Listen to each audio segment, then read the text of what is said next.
5장 13절부터 19절까지 함께 봅니다. 고린도후서 5장 13절부터 19절까지 한 절씩 교독합니다. 13절 제가 먼저 읽겠습니다. 우리가 만일 믿었어도 하나님을 위한 것이요 정신이 온전하여도 너희를 위한 것이니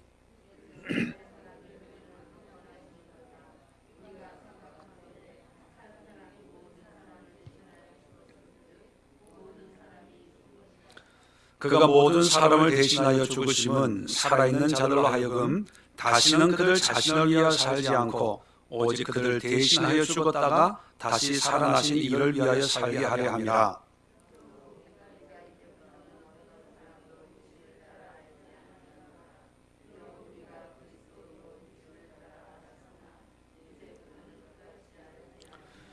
그런즉 누구든지 그리스도 안에 있으면 새로운 피조물이라. 이전 것은 지나갔으니 보라 새 것이 되었도다.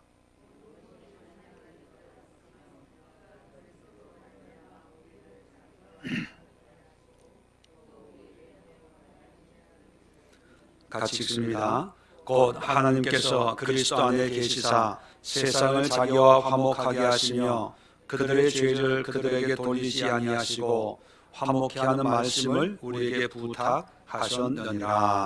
아멘.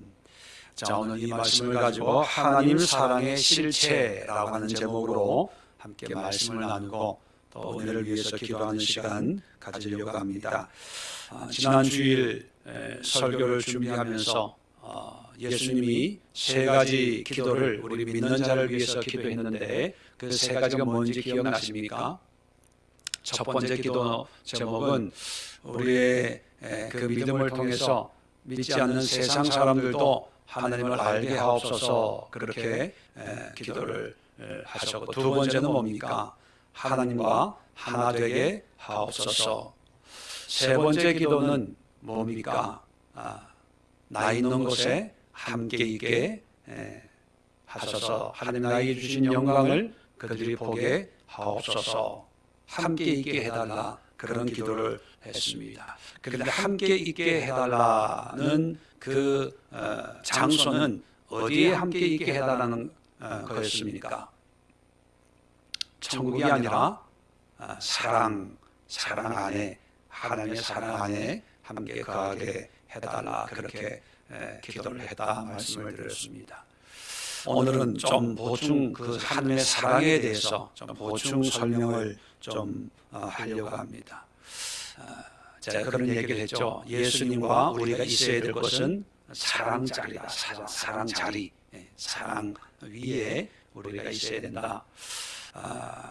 우리가 신앙생활하면서 하나님은 사랑이시다. 하나님을 사랑하고 이웃을 사랑해야 된다.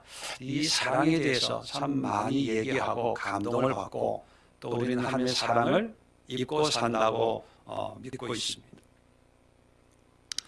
또한 사랑을 입은 자는 이와 같이 또 이웃을 또 주변을 내 몸처럼 사랑해야 된다.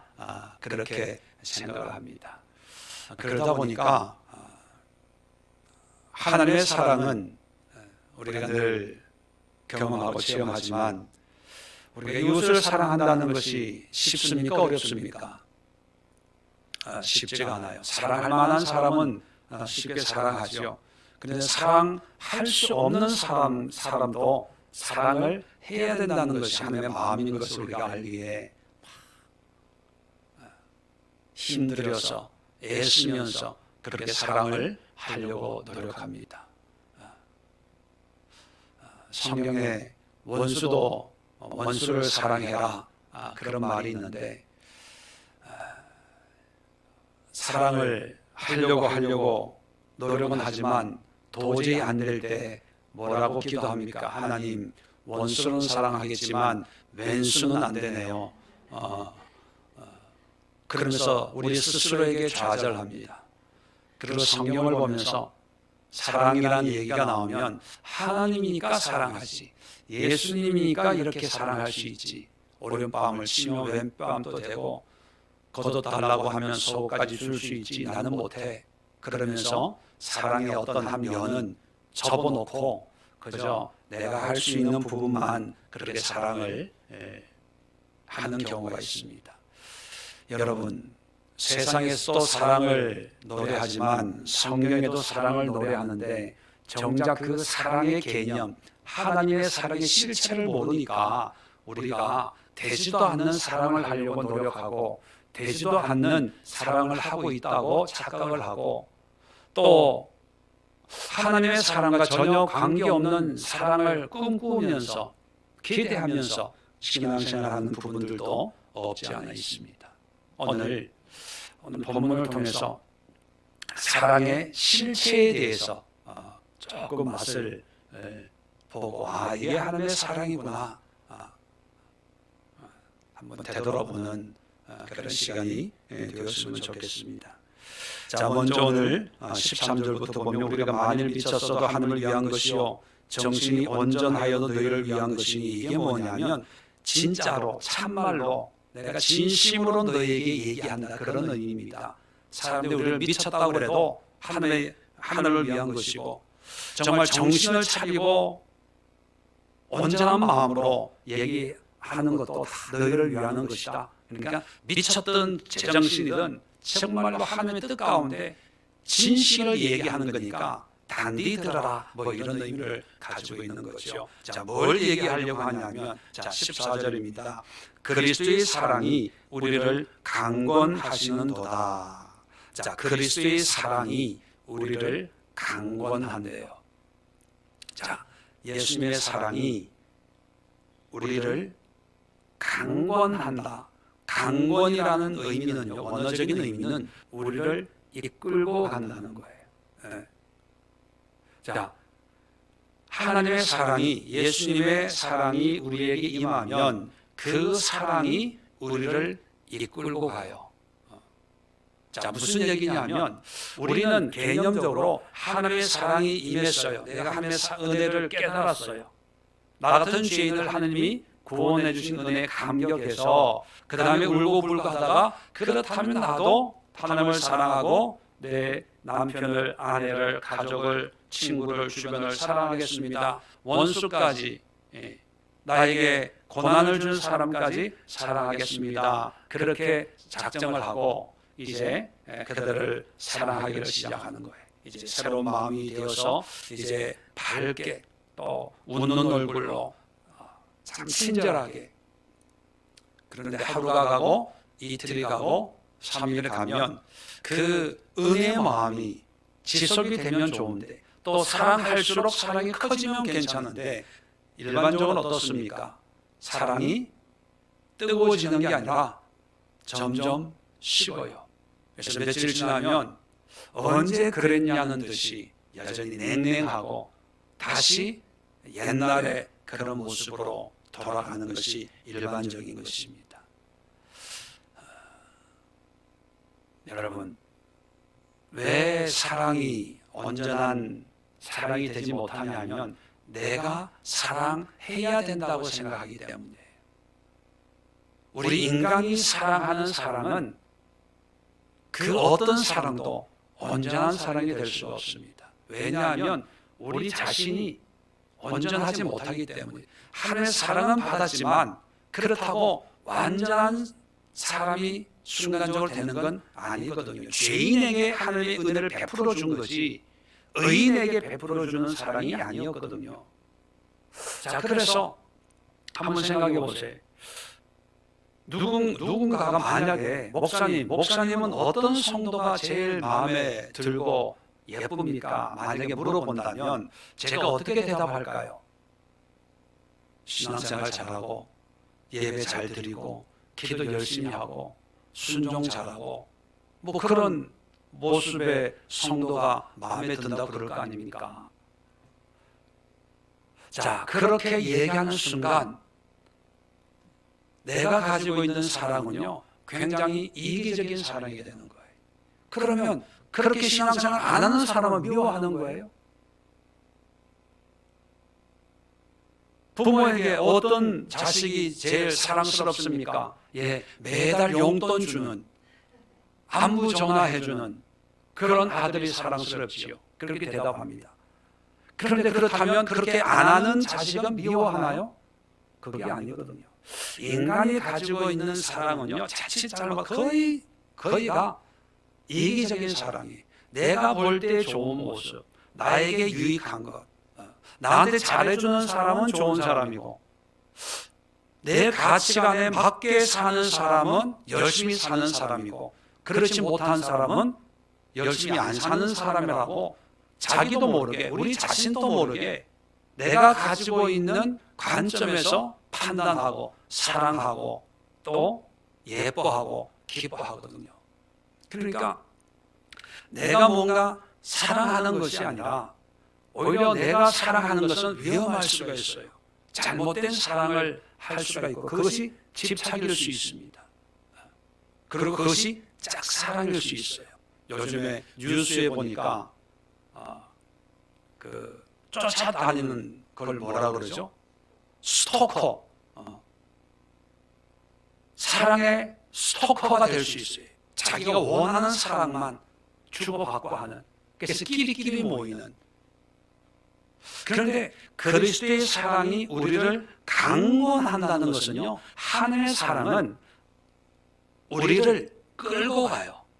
다시 말하면 내가 사랑하는 것이 아니라 하나님이 나로 하여금 사랑하게끔 끌고 가는 거예요. 그래서 내가 의지로 노력해서 사랑하는 것이 아니라 그냥 사랑하는 삶이 되도록 하는 게 하나님의 사랑이에요. 그러니까 그럼 나는 왜 지금까지 내가 노력했지? 왜 한 번도 하나님의 사랑하도록 끌고 간 적이 없는데, 만약에 물론 하나님이 강권하는 역사가 분명히 있었습니다. 분명히 있었는데 본인이 그렇게 느꼈다면 하나님의 사랑에 대한 이해가 부족했고, 두 번째는 하나님의 진정한 사랑을 받아본 적이 없는 거예요. 사랑을 받으면 내가 뭔가 해야지 의식을 안 해도 저절로 반응이 나오는 거예요. 사랑에 대한 반응이 믿음이다. 지난주에 말씀드렸잖아요. 우리는 반응이 뭐냐, 내 의지로 열심히 해야 된다고 하는, 그래서 뭔가 해야 된다라고 하는 강박관념에 사로잡혔어요. 그러니까 막 내 마음에는 그런 마음도 없는데 막 어거지로 사랑하려고, 의지로 사랑하려고. 그러니까 한두 번은 돼요. 그런데 오래 못하는 거예요. 그런데 하늘의 사랑의 특징, 하늘의 사랑의 실체는 뭐냐면 우리를 하늘의 사랑으로 끌고 가요. 그래서 사랑하려고 하는 것이 아니라 하나님의 은혜 가운데 머물다 보니까 사람들을 사랑하게 되는 거예요. 왜 견인하는 거 있잖아요. 내가 가려고 해서 가는 게 아니라 앞에서 끌어주니까 그냥 가는데 그것이 사랑하는 삶이더라는 거예요. 이게 하나님의 사랑의 실체입니다. 자, 그래서 우리는 사랑해야지라고 몸부림쳐서는 안 돼요. 그건 내 의지로 하는 사랑이고, 또 그런 사랑을 만약에 하고 있다면 그것은 편향된 사랑이에요. 그럼 어떤 사랑을 해야 되냐? 하나님의 사랑에 사로잡혀 있어야 돼요. 하나님의 사랑에 사로잡혀 있으면 뭔가 하려고 안 해도 자연스럽게 하나님의 사랑이 나를 통해서 나타나게 되는 거예요. 근데 지금까지 대부분의 사람들은 하나님의 사랑에 사로잡혀 있기보다는 하나님의 사랑과 상관없이 그저 내 의지로 하나님의 말씀에 은혜 받고 이렇게 살아서는 안 되겠다 하고 의지로 하려고 하다 보니까 처음에는 돼요. 그런데 강권하는 은혜가 없다 보니까, 견인해주는 성령의 은혜가 없다 보니까 조금 하다가 지풀에 지쳐요. 나만 왜 이렇게, 저 사람은 이런 사랑을 받아도 아무 반응이 없는데 지쳤다 지쳤어. 내가 할 수 있는 건 다 했어. 예, 맞아요. 자기 할 수 있는 건 다 했어요. 왜? 할 수 있는 사랑만 했기 때문에. 근데 하나님의 사랑은요, 우리를 끌고 가요. 거기에 몸을 맡기기만 하면 돼요. 사랑하려고 몸부림 안 쳐도 사랑하게 되어 있어요. 남들은 그래요. 아니 어떻게 그렇게 섬기고 사랑할 수 있어요? 그러면 본인은 이렇게 대답할지 몰라요. 아니 내가 언제 그랬어요? 아니요 난 뭐 별거 한 게 없는데요. 표정 보니까 이런 경험이 전혀 없는 분들인 것 같은데. 그래서 여러분 이 시간 기도할 때 사랑하게 해주세요 기도하지 말고 하나님의 사랑이 강건해 주세요. 나를 끌어주세요. 견인해 주세요. 앞서서 끌려가게 해주세요. 사랑의 포로가 되게 해주세요. 하나님의 사랑에 끌려가는 연약한 내 모습 되게 해주세요. 그렇게 기도하셔야 돼요. 그래야 하나님이 우리를 지금부터 영원까지 그러한 삶으로 끌고 갈 때 우리는 겸손해지는 거예요. 내가 한 건 아무것도 없어요. 하나님의 사랑이 나를 이렇게 만들었어요. 그게 바울의 고백 아닙니까? 나의 나 된 것은 하나님의 은혜로 된 것입니다. 이게 아니고 거꾸로 되면요, 하나님의 사랑을 내가 끌고 가려고 하면 그 다음 날부터 간증하러 다니기 바빠요. 내가 이렇게 했더니만 하나님 이런 복을 주시고 이렇게 역사하셨습니다. 그런데 하나님의 사랑에 강권하는 은혜를 입은 사람은요, 간증거리가 없어요. 왜? 가만히 있었는데 그냥 하나님이 끌고 가시는 거예요. 하나님이 만나게 하시고 하나님이 하게 하시고 하나님이 베풀게 하시고 난 한 게 없어요. 그렇게 돼야 되는 거예요.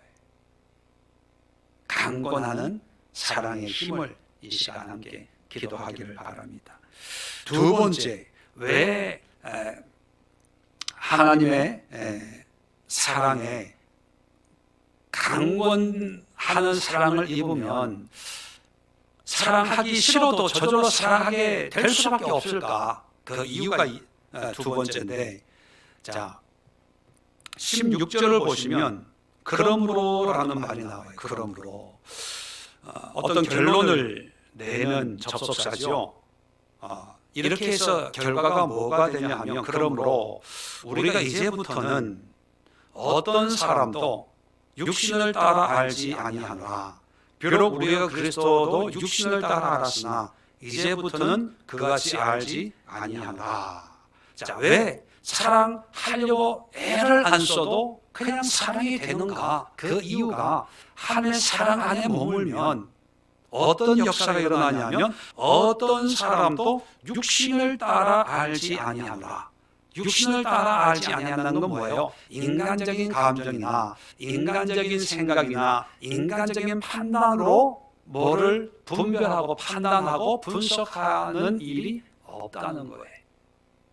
자, 아까도 말씀드렸죠. 우리가 뭔가 의지로 사랑하려고 하면 뭐가 개입이 되냐 하면 내 의지가 개입이 되다 보니까 내 의지 속에 내 생각과 가치관이 들어가 있잖아요. 그러다 보면 조금 열심히 사랑을 베풀어 놓고 그 다음에 중간 점검을 해요. 나도 모르게 내가 이 정도 했으니까 이 사람이 뭔가 반응이 올 텐데, 뭔가 달라질 텐데, 이렇게 기도하고 이렇게 헌신하고 입에 혀처럼 내가 해줬으면 이 인간도 인간이라면 알아줄 텐데, 뭐 이런 생각이 또는 기대가 자꾸 생겨난 거예요. 그게 뭐냐면 육신으로 아는 거예요. 육신으로. 또 이 사람은 원래 이런 사람이야. 그 봐, 이 사람 변화됐다고 하지만 며칠 못 가서 또 이러지 않았는데 그럴 줄 알았다니까. 이것도 육신으로 아는 거예요. 그런데 하나님의 사랑의 강건함을 받으면 육신으로 안다는 거예요? 모른다는 거예요? 모른다는 거예요. 육신의 어떤 판단이나 분별이 없어지는 거예요. 왜 그럴까요? 하나님의 강권함, 사랑의 강권함을 받으면 그놈이나 나나 똑같은 사람이구나 이걸 알기 때문에 하나님의 사랑 가운데 있으면 나도 이 사람과 별반 다를 바 없는 사람이구나 그런 생각을 하니까 너나 나나 똑같은 사람인데 뭐 그래 숨만 쉬어주는 것도 고맙다 살아있는 것만도 고맙다 그렇게 생각을 하게 되는 거예요. 반대로 우리의 의지로 사랑을 한다면 자꾸 육신적인 생각 때문에 마귀가 자꾸 공격하거든요. 거봐 헛수고야 헛수고 이런 사람을 네가 어떻게 사랑할 수 있어? 너 할 만큼 했으니까 여기서 끝내도 돼. 누가 뭐라 그럴 사람 없어. 자꾸 육신의 생각을 공격하기 때문에 그 사랑을 오래 할 수가 없어요. 근데 하나님의 사랑이 육신을 따라 판단하지 않고 육신으로 알지 않도록 사랑의 눈을 멀게 해줬어요. 그러니까 원수가 원수 안 여겨지는 거예요. 저 사람이 나에게 손해를 입혔는데 내가 손해 봤다는 생각이 없게 만들어주는 거예요. 이게 하나님의 사랑의 실체예요. 뭔가 뜨거운 사랑이 막 폭포수처럼 생겨나가지고 막 이 사람만 보면 사랑하고 싶고 막 귀엽고 위대하고 이렇게 보이는 게 아니라 그냥 내 안에 어떤 인간적인 생각이나 감정이 없어지는 거예요. 남들은 그래요. 아니 집사님 어떻게 이런 사람하고 이렇게 만나고 밥을 먹고 같이 살고 이렇게 해요? 그렇게 얘기를 해요. 그런데 정작 나는 아무렇지도 않은 거예요. 그렇게 나쁜 사람도 아니고 그렇게 힘들지도 않고 그러는 거예요. 여러분 종종 가다 보면 뭐 배우자 중에 한 사람이 장애인, 뭐 중증 장애인이고 다른 사람은 뭐 정상인 그런 가정들이 있잖아요. 제3자가 보면 아니 어떻게 살아? 그렇게 생각하잖아요. 그런데 본인한테 물으면 뭐라고 대답할까요? 왜요? 왜 이상해요? 그러지 않겠어요? 그 감각을 없애주는 거예요. 그러니까 사랑하는 거예요. 그런데 우리가 사랑하는 사랑은 뭐냐면 모든 감각이 살아있는 상태. 살아있는데도 앞에 웃으면서 하나님의 은혜 때문에 내가 너한테 이러지 은혜만 없으면 내가 뭐가 아쉬워서 너한테 이러고 있겠냐? 이거나 먹어라. 그러면서 속으로 그러면서 겉으로는 집사님, 권사님, 성도님 아유 뭐 그러면서 우리는 사랑을 하고 있다고 착각을 하고 있어요. 그건 인간 승리의 사랑입니다. 정말 대단한 의지의 사랑이에요. 그런데 하나님의 사랑의 실체하고는 예수님을 만나는 그런 사랑하고는 관계가 없어요. 하나님의 사랑을 덧입으면 육신으로 바라보는 모든 것들이 다 사라져요. 바울도 그리스도도 육신을 따라 알았으나 과거에 변화되기 전에 예수님을 인간적으로 알았다는 거예요. 그러니까 예수 믿는 사람을 잡아 죽여야 된다고 생각을 한 거예요. 그런데 그리스도의 사랑이 강건한 은혜를 체험하고 보니까 육신으로 보지 그같이 알지 아니하노라. 육신적인 생각이 없어지니까 사랑으로 바라보게 되는 거예요. 믿음으로 바라보게 되는 거예요. 고통과 고난과 감옥에 갇혀서 매를 맞고 굶주림의 위험과 동족의 위험과 짐승의 위험 속에 있을 때 사람들은 그럴 거예요. 아니 어떻게 그렇게 순교해요? 어떻게 복음을 그렇게 전해요? 나 같으면 못하겠어요. 그렇게 얘기해요.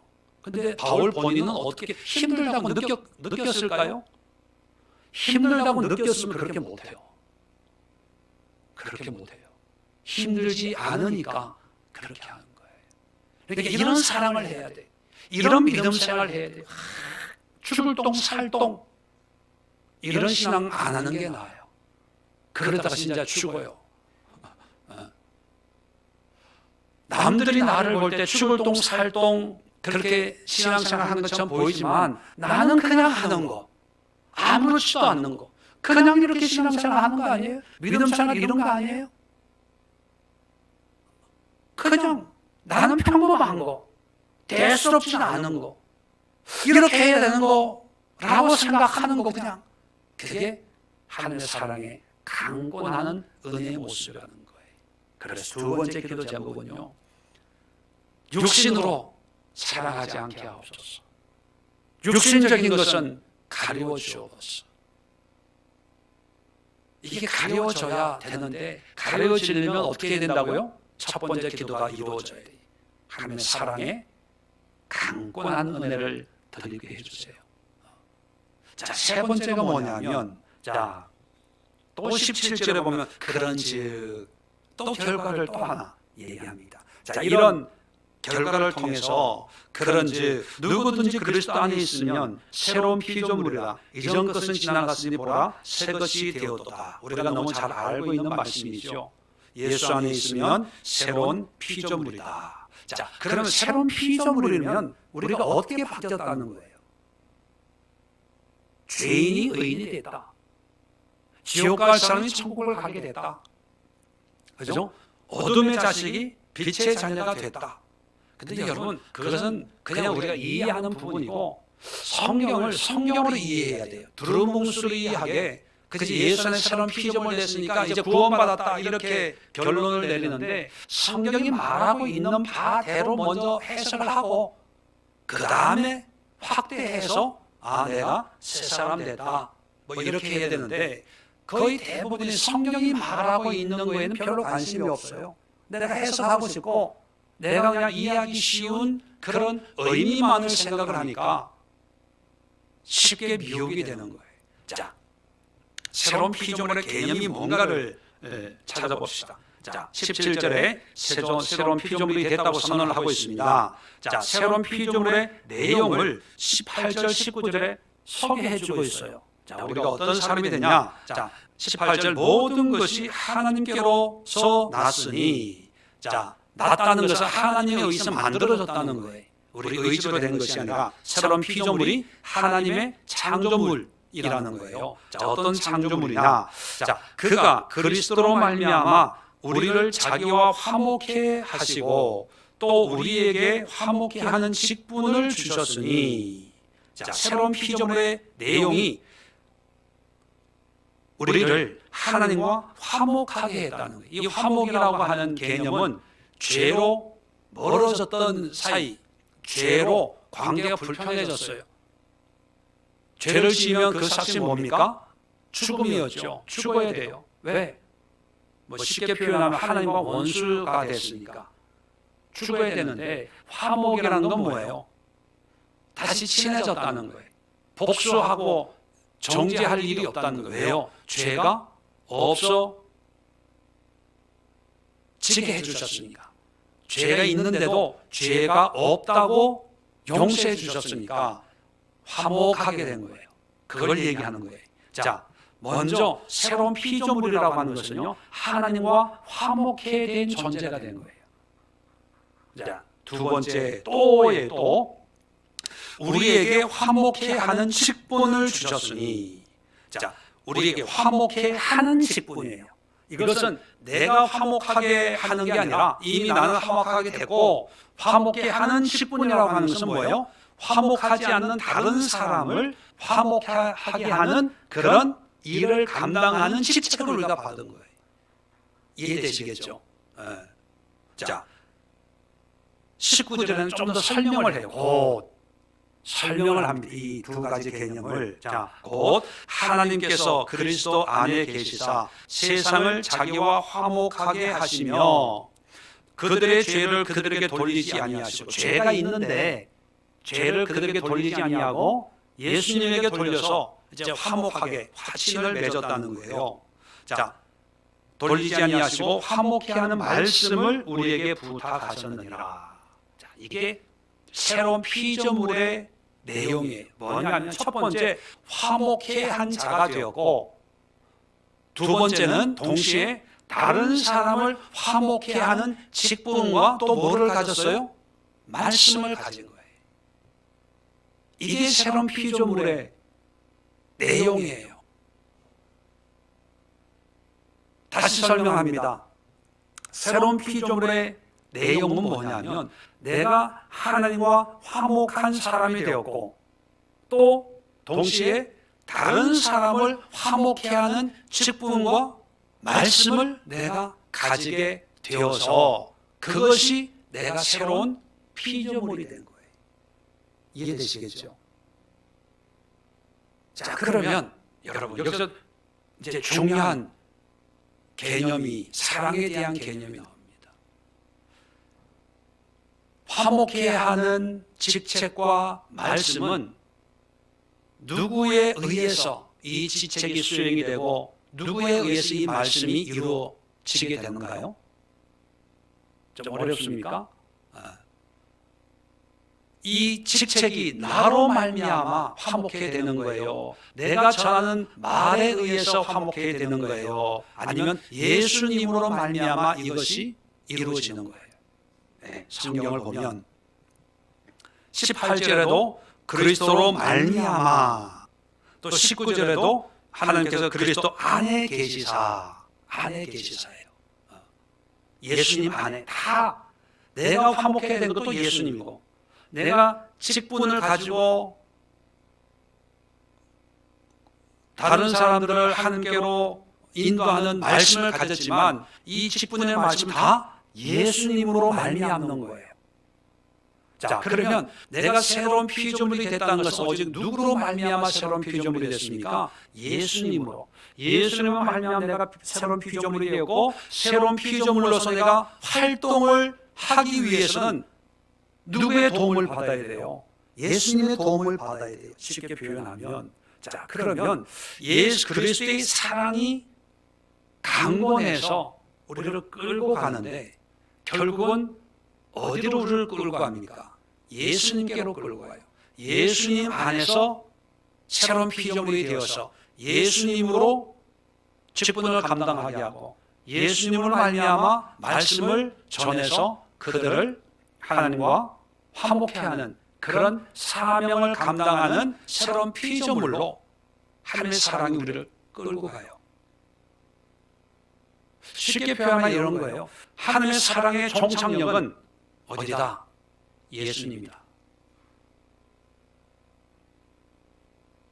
그러면 여러분, 하나님의 사랑의 실체는 뭐냐면 예수예요. 예수. 그리고 그 사랑의 실체이신 예수를 증거하는 직분과 말씀을 가진 자로 새로운 피조물을 세운 거예요. 자, 그러면 이런 결론을 내릴 수가 있습니다. 이웃을 사랑한다는 것은 뭐 하는 거다? 예수를 전하는 거예요. 지금까지 우리가 사랑의 개념을 다른 데서 찾다 보니까 제가 이렇게 얘기하면 좀 긴가민가 할 수도 있어요. 자, 주일날 내일 모레도 잠깐 설명을 하겠지만, 여러분, 하나님은 뭐다? 사랑이시다. 그러면 예수님은 뭐다? 사랑이시다. 성령님은 사랑이시다. 하나님의 사랑이면 예수님의 사랑이에요. 예수님 자신이. 그 사랑이 이 땅에 육신을 입고 이 땅에 오신 거예요. 사랑이 우리에게 말씀을 전하고, 사랑이 하나님의 사랑을 우리에게 보여준 거예요.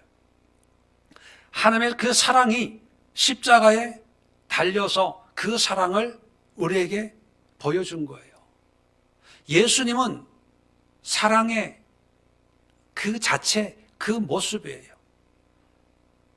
그런데 우리는 사랑하려고 하지 않고 사랑에 관련된 걸 하려고 해요. 관련된 게 뭡니까? 밥 해주고, 밥 사주고, 선물 해주고, 뭐 해주고, 뭐 해주고, 뭐 해주고, 오래 참고, 고린도전서 13장에 오래 참고, 인내하고, 다투지 않고, 뭐 하지 않고, 뭐 하지 않고. 그러니까 왜 고린도전서 13장 사랑장의 그 사랑은 오래 참고 그게 우리 삶 속에 이루어지지 않는 이유가 뭐냐면 내 안에 사랑의 실체가 없는데 실체가 없이 사랑에 관해서 흉내 내려고 하니까 안 되는 거예요. 아까도 말씀드렸죠. 뭐가 우리를 강권한다고요?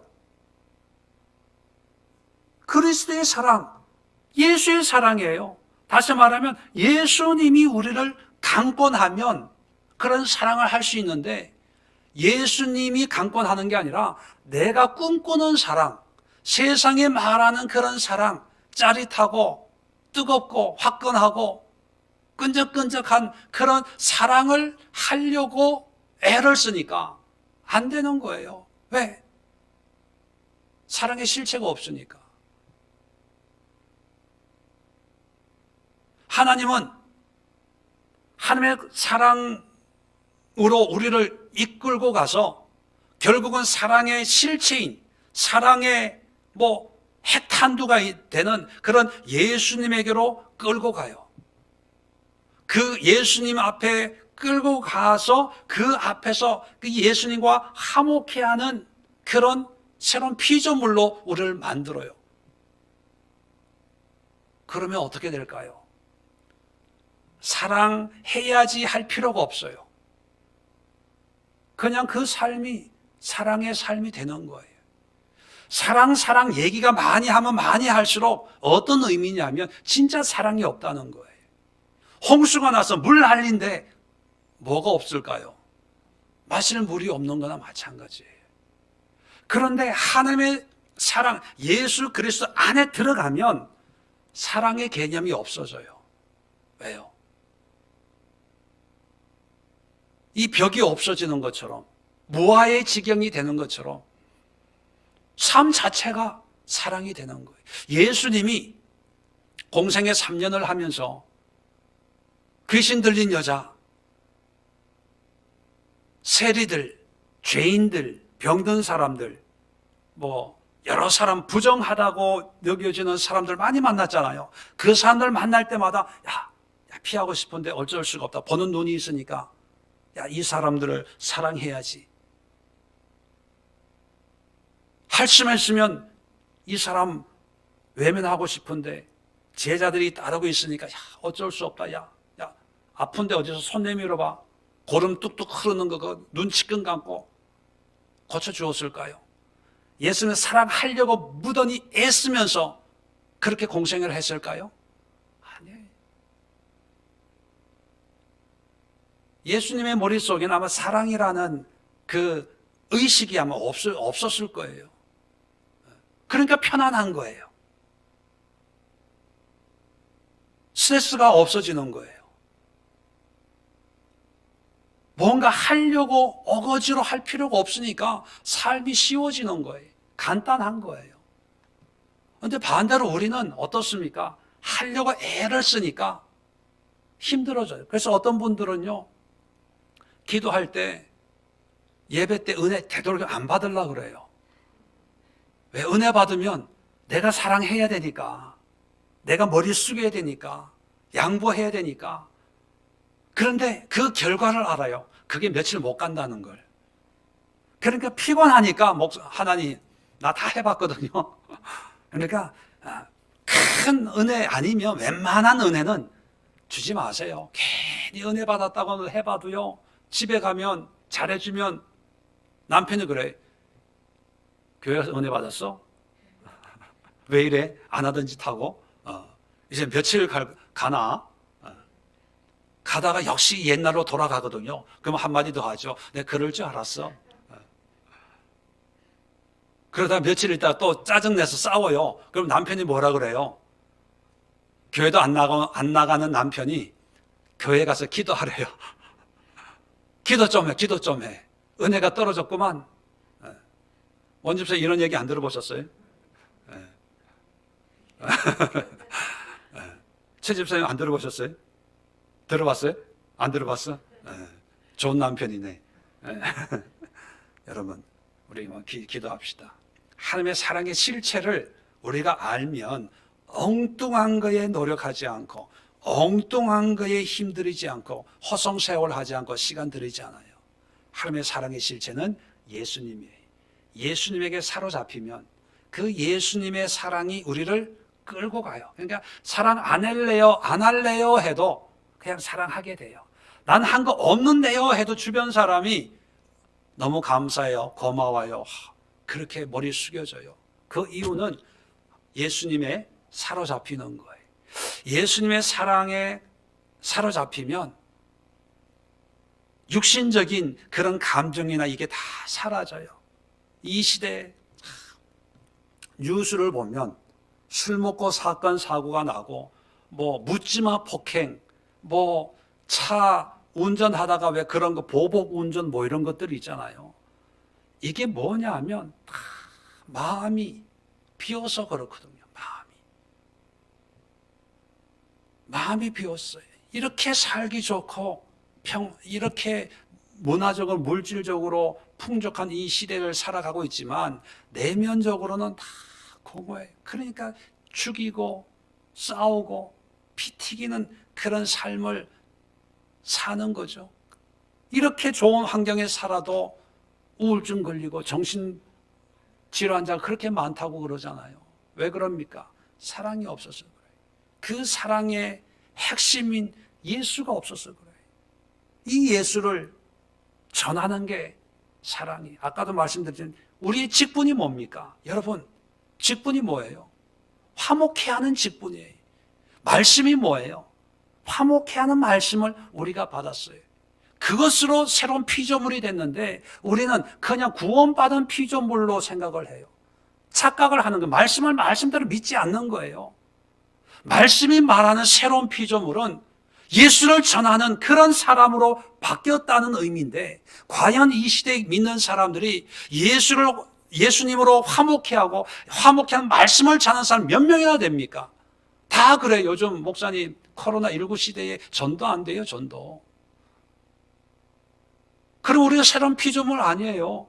하나님의 사랑에 강권하는 그런 삶을 살고 있지 않은 거예요.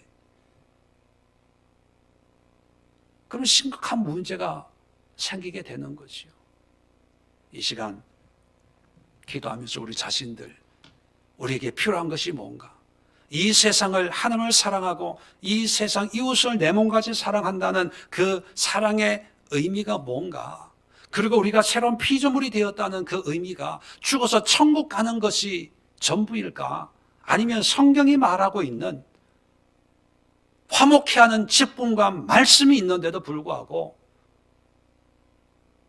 이 사명을 감당하지 못하고 있는 그런 영적인 장애에 젖어 있는 그런 신앙의 모습은 아닌가 한번 점검해 보시고, 이 시간 하나님의 예수의 사랑을 맛보게 하옵소서. 예수님의 사랑에 적게 하옵소서. 예수님의 사랑이 남은 생애를 강권하는 은혜의 삶이 되게 하옵소서. 그래서 나로 말미암아 이 세상이 하나님의 사랑을 알 수 있는, 예수만을 전하고 예수님만을 증거하는 그런 사랑의 도구가 되게 하옵소서. 함께 기도하는 시간